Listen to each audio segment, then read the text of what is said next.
Venezia, Venise, Venedig, Venice, the magical name of a magical city, the city of 1,000 bridges and canals.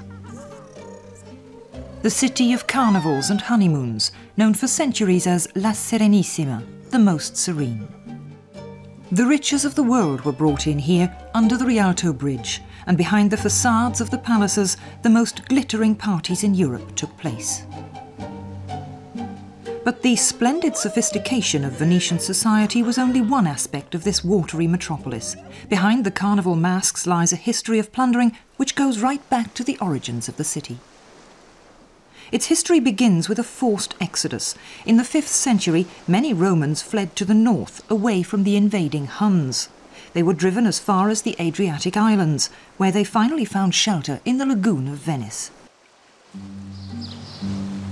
The Venetians were quick to use their position on the coast.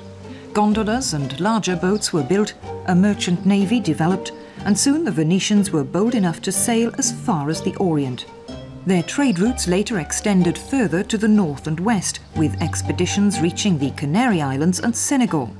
The most famous explorer was Marco Polo, who set off in the 13th century on his journey to China. New markets opened up, and Venice increasingly became the centre of European trade. Deals were struck on the Rialto in front of the Church of San Giacomo. Soon the fruit and vegetable sellers were joined by many other traders.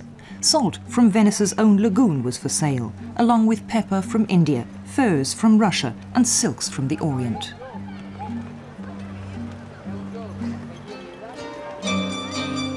The money changers and the goldsmiths had their shops in the arcades. Venetian artifacts found their way all around the world.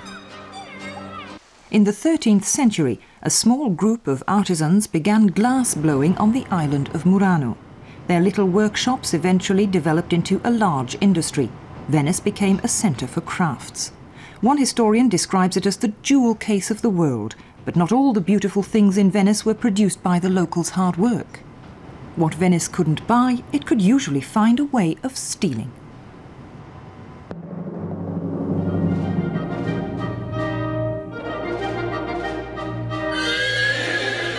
In 1796, Napoleon visited St. Mark's Square on his first plundering raid. He already knew what he most wanted here, the 4 horses of San Marco. And he also knew that nearly 600 years before, another man had taken those bronze horses as the crowning piece of his own raid. His name was Enrico Dandolo, and his title Doge, the highest rank in Venice. Bonaparte was just 27 when he marched into Venice.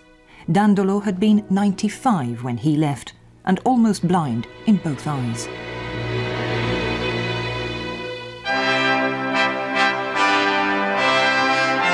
Dandolo had made many promises to the people of Venice.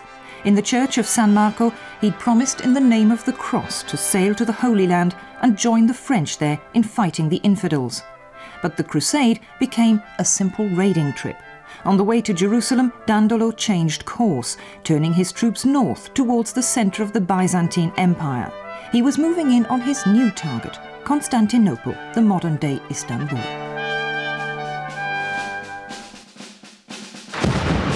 The decisive battle came in 1204 on the Bosporus. The city's defences were strong, but couldn't hold out long against the invaders. What happened next has been described as an orgy of violence and pillage.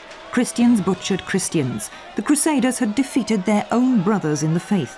From now on, though, Venice really was what it had always seen itself as, a true Serenissima and the most venerable of cities. It had been a great power, now it was a world power. But the triumphant reception of the victorious Doge and his navy was not to be. Now almost 100 years old, Dandolo had ridden his horse too fast, fallen and broken his hip. Shortly afterwards, he died. At least the spoils of his wars arrived safely in Venice. The valuable art treasures plundered by the Crusader knights can now be seen here in the Church of San Marco. 4th century sculptures were set into the wall on the corner opposite the Doge's palace. The locals call them the 4 thieves and say they were turned into stone while trying to rob the church. The inside of the church got its share of the plunder too. The mosaics on the cupolas were extended. Today, more than 4,000 square metres of the interior are covered with gleaming golden stones. The most precious of San Marco's treasures is the Pala d'Oro, the golden altar screen decorated with fine Byzantine enamel. 3.5 metres long and 1.5 metres across, the altar screen is of pure gold. It's clear that Dandolo's booty wasn't the first stolen piece to adorn the Doge's church. In the 9th century, 2 traders set out for Alexandria to steal the bones of St. Mark from a sarcophagus. The relics were smuggled past the Muslim guards by being hidden in a barrel of pork, which they could not touch. As soon as the relics of the apostle had arrived, work began on a church to house them. It was named after him, San Marco.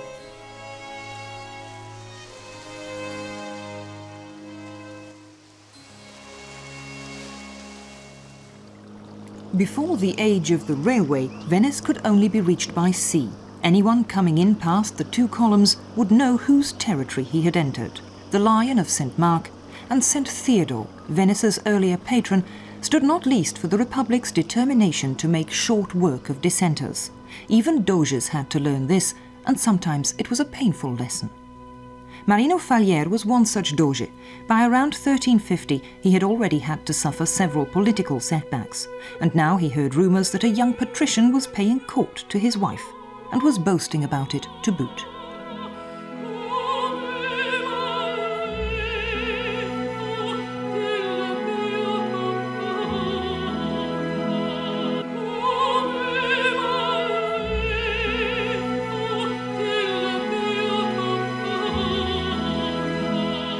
Falier wanted revenge, but the nobility stuck together and the young gallant as good as got away with it. The Doge started a conspiracy. Once and for all, he would remove power from the aristocracy. His coup failed, and Falier took up a special place in the ancestral portrait gallery of the Doges. Here is the place of Marino Falier, who was beheaded for his crimes. On the same spot where, a year before, he had been admitted to office as Doge, Falier now lost that office, his dignity and his life. Since then, the Venetian saying has been, "Beware the place between the columns." It was the middle of the 14th century, for the aristocracy the start of a new era. The rest of Europe was still building fortresses, but here people wanted to give a sign of the new times. The new Doge's palace, or Palazzo Ducale, was to radiate lightness and an easy opulence. It was almost a symbol of the city on piles. The upper story of the palace rested on columns, just as the whole of Venice was supported by wooden piles.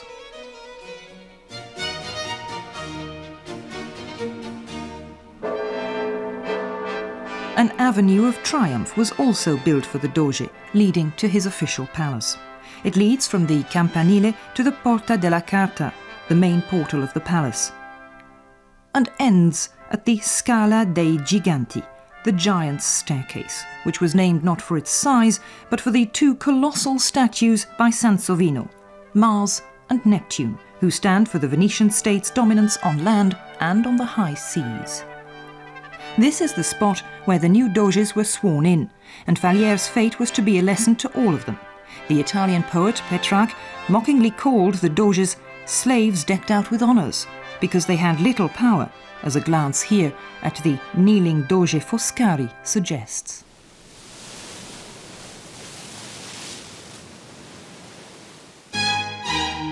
So the nobility of Venice had succeeded in arranging matters to their liking, and from now on they were mainly concerned with self-aggrandizement. They took over most of the south wing of the palazzo for their great council. They had the walls and ceilings painted by the best artists in Europe. It was here that the world's largest oil painting was created, Tintoretto's Paradise. But politics at the centre of Venetian power was anything but paradise. As the saying went, we're Venetians first, then Christians.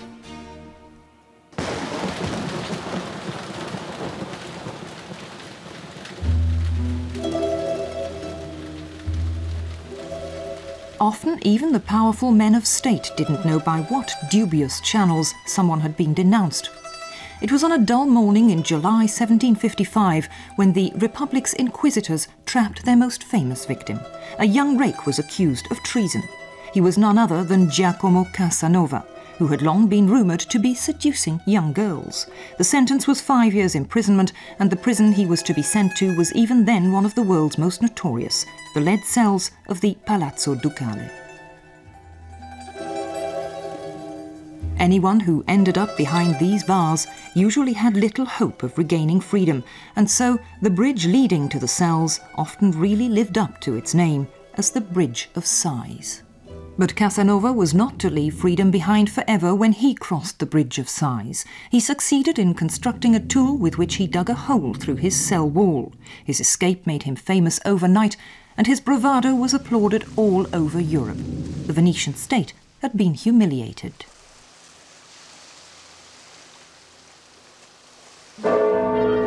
When the two bronze Moors rang the bells on the clock tower on the 12th of May 1797, they were ringing in the end of the Venetian Republic.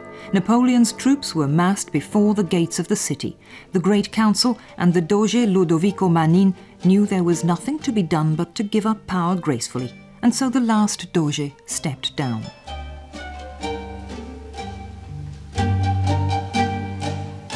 The Republic of Venice was dead, but the myth of Venice lives on to this day.